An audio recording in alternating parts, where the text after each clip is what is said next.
తెలంగాణ భవన్ను కాదని కవిత సొంత కొంపటి పెట్టేందుకు సన్నాహాలు చేస్తున్నారు. అందులో భాగంగానే తన నివాసం పక్కనే జాగృతి నూతన కార్యాలయాన్ని ప్రారంభించనున్నారు. కేసీఆర్ నోటీసులపై జూన్ 4న ఇందిరా పార్క్ దగ్గర ధర్నాకు కవిత పిలుపునిచ్చారు. మరోవైపు ఉద్యమకారులతో వరుస సమావేశాలు నిర్వహిస్తున్నారు. కేసీఆర్ కు నోటీసులపై బీఆర్ఎస్ స్పందించడం లేదని కవిత ఆగ్రహంగా ఉన్నారు. ఈ క్రమంలో కవిత ఏం మాట్లాడతారన్న ఆసక్తికర విషయం సర్వత్రా ఇప్పుడు దానిపై ఆసక్తి నెలకొంది.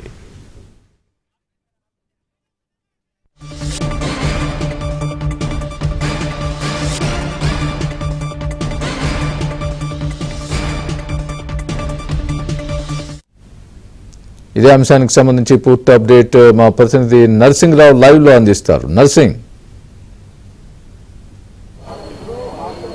స్వామి, ఈరోజు మరొక కీలకమైనటువంటి నిర్ణయాన్ని ఎమ్మెల్సీ కవిత తీసుకున్నారు. ఇప్పటికే బీఆర్ఎస్ పార్టీ అంతర్గత వ్యవహారాలపైన కేసీఆర్ కేటీఆర్లు అదేవిధంగా హరీష్ రావులపైన తీవ్రమైనటువంటి కమెంట్స్ చేసినటువంటి కవిత ఈరోజు అదే స్పీడ్ను కొనసాగిస్తూ ఉన్నారు. రోజుకొక కార్యక్రమంతో ముందుకు వెళ్తూ ఉన్నారు. ప్రతిరోజు మీడియా ముందుకు వస్తున్నటువంటి కవిత అంతర్గత వ్యవహారాలని కుండ బద్దలు కొట్టినట్టు బయటికి చెప్తున్నాయి. ఈరోజు ఇక బీజేపీతో అంటే ఇప్పటికే బీఆర్ఎస్తో వేరుగా స్వతంత్రంగా అడుగులు వేసే దిశగా వేగంగా అడుగులు వేస్తూ బీఆర్ఎస్కు దూరంగా వేగంగా అడుగులు వేస్తున్నటువంటి పరిస్థితి కనిపిస్తూ ఉంది. సో అందులో భాగంగా ఈరోజు ఏకంగా జాగృతి రాష్ట్ర కార్యాలయాన్ని ప్రారంభిస్తున్నారు. గతంలో జాగృతికి కార్యాలయం ఉండింది, కానీ ఆర్టీసీ కాలనీ అశోక్ నగర్ వద్ద ఆ కార్యాలయాన్ని గతంలోనే క్లోజ్ చేసేశారు. మళ్ళీ ఈ తిరుగుబాటు జెండా ఎగిరేసిన తర్వాత, స్వరాన్ని పెంచిన తర్వాత మళ్ళీ ఈరోజు మరొక కీలకమైనటువంటి నిర్ణయాన్ని తీసుకొని ఈరోజు ఈ కార్యాలయాన్ని ప్రారంభించబోతా ఉన్నారు. మరి కాసేపట్లోనే ఈ కార్యాలయాన్ని ప్రారంభిస్తారు. కొద్దిసేపట్లో పూజలు జరుగుతాయి. ఈ కార్యాలయం వద్దే మనం ఉన్నాము. మనం చూడొచ్చు ఈ కవిత ప్రారంభించబోయేటువంటి కార్యాలయము మనం ఏబిఎన్ ఆంధ్రజ్యోతి స్క్రీన్ పైన చూస్తూ ఉన్నాము. ప్రస్తుతం బంజారా హిల్స్లో కవిత ఉండేటువంటి నివాసానికి పక్కనే ఈ కార్యాలయం ఉంది, ఈ భవనం ఉంది. ఈ భవనంలోనే కొత్త కార్యాలయాన్ని కవిత ప్రారంభించబోతా ఉన్నారు. 4 గంటల మరికొద్దిసేపట్లోనే పూజ కార్యక్రమం ప్రారంభమవుతుంది. పూజ చేసిన అనంతరము కవిత మీడియాను ఉద్దేశించి కూడా మాట్లాడబోతా ఉన్నారు. ఇందులో కీలకమైనటువంటి ప్రకటన కూడా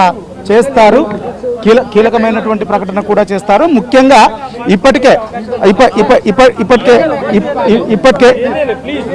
ఇక్కడ ఏర్పాట్లన్నీ కూడా చేస్తా ఉన్నారు. అయితే ఏర్పాట్ల విషయంలోనే కొంత జాప్యం జరిగినటువంటి నేపథ్యంలో ఈ పూజకు కొంత జాప్యం జరుగుతున్నట్లుగా మనకు అర్థమవుతా ఉంది. ఈ రెండు అంతస్తుల్లో ఈ భవనం ఉంది. మొదటి అంతస్తులో కవిత పూజ చేయబోతా ఉన్నారు. రెండో అంతస్తులో అధ్యక్షురాలు కార్యాలయము ఉండే విధంగా ఇందులో ఏర్పాట్లు చేస్తూ ఉన్నారు. అయితే ఇక ఇప్పటికే కవిత ప్రకటించినట్లుగా తాను కేసీఆర్ నాయకత్వాన్ని తప్ప మరెవరి నాయకత్వాన్ని అంగీకరించబోనని చెప్పి కవిత ఇప్పటికే ఓపెన్గా చెప్పేసింది.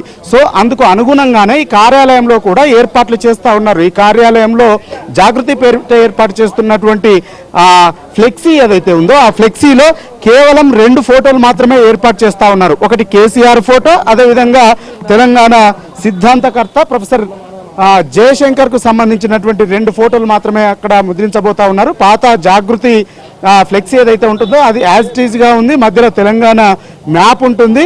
పైన మాత్రము 2 ఫోటోలు మాత్రమే ఉంటాయి. ఒకటి కేసీఆర్ది, అదేవిధంగా ఒకటి జయశంకర్ సార్ది. ఈ 2 ఫోటోలతో ప్రత్యేకంగా ఈ ఫ్లెక్సీని ఏర్పాటు చేశారు. జెండాను కూడా అదే విధంగా తయారు చేస్తూ ఉన్నారు. సో ఈ తొలి రోజు నుంచే ఇక పార్టీ పోరాటం చేయడంలో విఫలమవుతుంది. కేసీఆర్ పైన కేసులు పెట్టినా కానీ, నోటీసులు ఇచ్చినా కానీ స్పందించడంలో విఫలమవుతూ ఉంది. ఉపయోగం లేనటువంటి కార్యక్రమాలు చేస్తూ ఉంది. ఇక్కడ కేసీఆర్కు నోటీసులు ఇస్తే కనీసం ఎవరు స్పందించడం లేదు, ఆందోళన కార్యక్రమాలు చేపట్టడం లేదు. పైగా ఎలాంటి ఉపయోగం లేని రజతోత్సవాల్ని విదేశాల్లో నిర్వహిస్తూ ఉన్నారు. దానివల్ల ఏం ఉపయోగము, క్షేత్రస్థాయిలోకి వెళ్ళాలి అనేటువంటి మాటల్ని ఇప్పటికే కవిత మాట్లాడింది. అయితే ఇప్పుడు ఈ కార్యాలయం ప్రారంభించిన తర్వాత ఇక సొంత ఎజెండాతో సొంతంగా ఉద్యమ కార్యాచరణను రూపొందించుకొని, ప్రత్యేక కార్యాచరణను రూపొందించుకొని ప్రజాక్షేత్రంలోకి వెళ్ళాలని చెప్పి కవిత డిసైడ్ అయింది. అందులో మొదటి అంశాన్ని కేసీఆర్కు నోటీసులు ఇవ్వడాన్ని నిరసిస్తూనే చేపట్టబోతా ఉన్నారు. అందులో భాగంగా ఆగస్టు 4వ తేదీన ఇందిరా పార్క్ వద్ద జాగృతి నేతృత్వంలో కవిత మహాధరణ కార్యక్రమాన్ని చేపడతా ఉన్నారు. కాళేశ్వరం కమిషన్ కేసీఆర్ కు నోటీసులు ఇచ్చినటువంటి నేపథ్యంలో దాన్ని నిరసిస్తూ ఈరోజు 4వ తేదీన జూన్ 4వ తేదీన కవిత ఈ మహాధరణ కార్యక్రమాన్ని ఇందిరా పార్క్ వద్ద చేపట్టబోతా ఉన్నారు. 5వ తేదీన కాళేశ్వరం కమిషన్ ఎదుట కేసీఆర్ హాజరు కాబోతా ఉన్నారు. 6వ తేదీన హరీష్ రావు హాజరు కాబోతా ఉన్నారు. 9వ తేదీన నాటి ఫైనాన్స్ మినిస్టర్గా ఉన్నటువంటి ఈటెల రాజేందర్ హాజరు కాబోతా ఉన్నారు. ఒక పార్టీ అధినేత, ఉద్యమ నేత, 10 ఏళ్ళు ముఖ్యమంత్రిగా పనిచేసినటువంటి కేసీఆర్కు నోటీసులు ఇస్తే పార్టీ కనీసము స్పందించాల్సినటువంటి రీతిలో స్పందించలేదు, కార్యాచరణ తీసుకోలేదు, ప్రజాక్షేత్రంలోకి వెళ్ళలేదని చెప్పి ఇప్పటికే కవిత ఆగ్రహాన్ని వ్యక్తం చేసింది, అసంతృప్తిని వ్యక్తం చేసింది. సో ఇక ఆ దిశగా ముందుకైతే అడుగులు వేస్తూ ఉంది. సో అందులో భాగంగా ఈరోజు కీలక నిర్ణయాన్ని తీసుకొని ఈ కార్యాలయాన్ని ప్రారంభించబోతా ఉంది. మరి కాసేపట్లోనే ఈ కార్యాలయం ప్రారంభమవుతుంది. ప్రత్యేకంగా పూజ చేసిన అనంతరము, పూజ నిర్వహించిన అనంతరము ఈ కార్యాలయంలో మొదటి మీడియా సమావేశాన్ని ఏర్పాటు చేయబోతా ఉన్నారు. మనం చూస్తున్నాము ఏబిఎన్ ఆంధ్రజ్యోతి స్క్రీన్ పైన. ప్రస్తుతము మనం ఏబిఎన్ ఆంధ్రజ్యోతి స్క్రీన్ పైన చూస్తున్నటువంటి భవనం ప్రస్తుతము కవిత నివాసం ఉంటున్నటువంటి భవనము.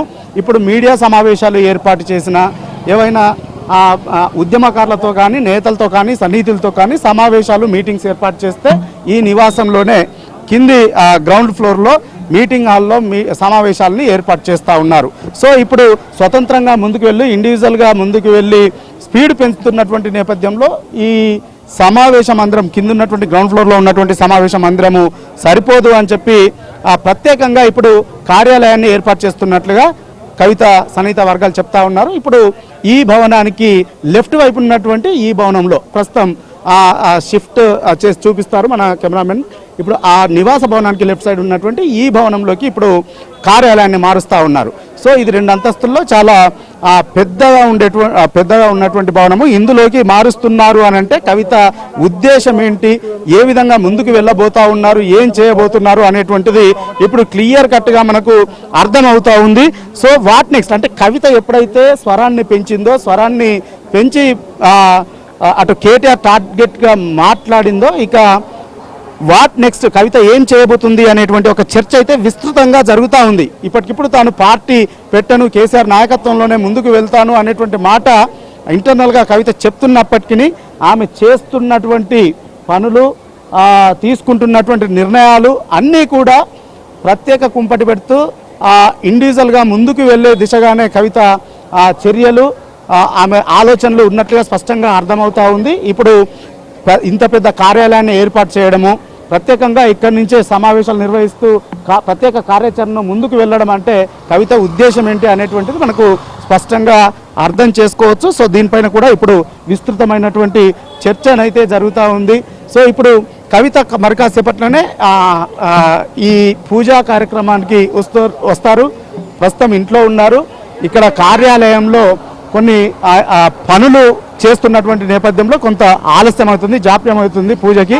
మరి కాసేపట్లోనే ఈ పూజ ప్రారంభమవుతుంది. అయితే పూజ ముగిసిన అనంతరం మీడియా సమావేశంలో కేవలము 4వ తేదీకి సంబంధించినటువంటి ప్రకటనే ఉంటుందా, 4వ తేదీన చేయబోయేటువంటి ధర్నాకు సంబంధించినటువంటి ప్రకటనే ఉంటుందా, లేదనంటే ఇన్నాళ్ళు చిట్చాటు రూపేణ చెప్తున్నటువంటి విషయాల్ని బహిరంగంగా ఓపెన్గా చెబుతారా, ఏం మాట్లాడతారు అనేటువంటిది ఇప్పుడు సర్వత్రా ఆసక్తిని, ఉత్కంఠను అయితే పెంచుతూ ఉంది.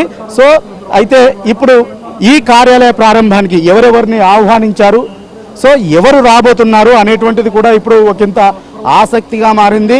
ఎందుకంటే ఇప్పుడు జిల్లాల పర్యటనకు వెళ్తున్నటువంటి సందర్భంలో ఇప్పటికే బీఆర్ఎస్ పార్టీకి సంబంధించినటువంటి నాయకులు, బీఆర్ఎస్ పార్టీకి సంబంధించినటువంటి జెండాలు ఎక్కడా కూడా కనిపించడం లేదు.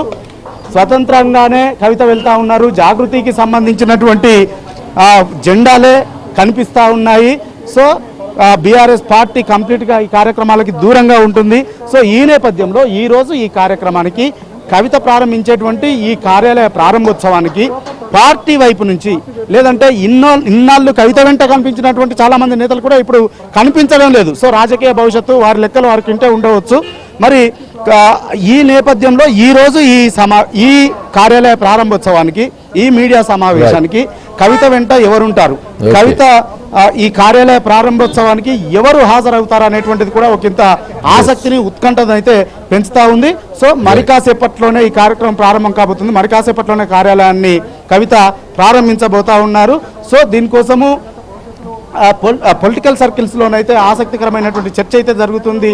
చాలా మంది అయితే ఎదురు చూస్తూ ఉన్నారు. మరొక వైపు బీఆర్ఎస్ పార్టీకి సంబంధించి కూడా అధిష్టానము నిశ్చితంగా కవితకు సంబంధించినటువంటి అడుగుల్ని, కవిత వేసేటువంటి అడుగుల్ని, తీసుకుంటున్నటువంటి నిర్ణయాలను అయితే నిశ్చితంగా గమనిస్తూ ఉన్నట్లుగా తెలుస్తూ ఉంది.